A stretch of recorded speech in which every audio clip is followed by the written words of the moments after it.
आप ये देखेंगे वृंदावन महिमामृत, ये जो ग्रंथ है ये सर्वमान्य है। सभी संप्रदाय के जो जन हैं इस ग्रंथ को मान्यता देते हैं, पढ़ते हैं, सुनते हैं, चर्चा करते हैं। पर सच बताएं आपको, इस ग्रंथ को पालन जो है केवल और केवल गौड़िया वैष्णव ही करते हैं। तो अन्य संप्रदाय में भी क्योंकि महाप्रभु के आश्रित नहीं है तो पिक एंड चूज किया जाता है। कैसे, हम आपको समझाते हैं।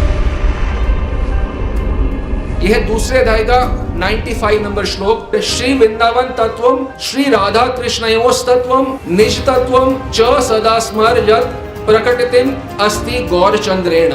ये बता रहे हैं शिला प्रबोधानंद सरस्वती कि जो वृंदावन का तत्व है, जो राधा कृष्ण का तत्व है और जो निज तत्व है कि तुम राधा कृष्ण की दासी हो, ये किनका तुम अनुसरण करो, किसको फॉलो करो? जो गौरांग महाप्रभु ने दिया है तो उसी को फॉलो करो। जो परकीय भाव है वो केवल और केवल महाप्रभु ने दिया है। आश्चर्य की बात है, आप इस ग्रंथ से बोल रहे हो, इस श्लोक को क्यों नहीं बोलते आप कि हमें गौरांग महाप्रभु द्वारा दिया जो मार्ग है केवल वही अपनाना चाहिए?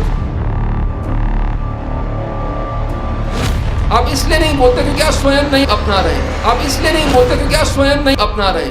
आश्चर्य है, वही आचार्य के ग्रंथ को पढ़ रहे हैं परंतु जो मन किया उसको अपना रहे, जो मन नहीं किया उसको नहीं अपना रहे। आश्चर्य, आश्चर्य।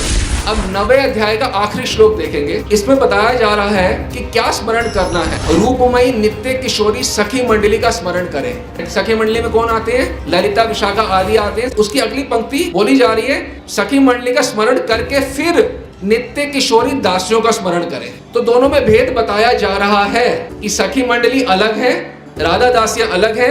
पहले सखी मंडलियों का स्मरण करो, फिर राधा दासियों का स्मरण करो। तो अन्य सभी राधा दास हो जाते हैं। भेद राधा दासी में। तो यदि कोई ग्रंथ पढ़ रहे हैं तो ये श्लोक के भी अनुवाद करना चाहिए कि पहले सखी मंडलियों का स्मरण करो फिर राधा दासियों का। यदि आप ये करोगे तो जो आप मार्ग में आप वो मार्ग छोड़ दोगे। आपको गौर के आश्रित होना पड़ेगा ना, तभी तो आप ये उपासना करोगे। अगला आप देखेंगे 17वें अध्याय का 89 नंबर श्लोक। हरे कृष्ण कृष्णेति कृष्णेति मुख्यान महाआश्चर्य नामावली सिद्ध मंत्रान कृपा मूर्ति चैतन्य देवोप गोतान कदाभ्यस्य वृंदावने श्याम कृतार्थः।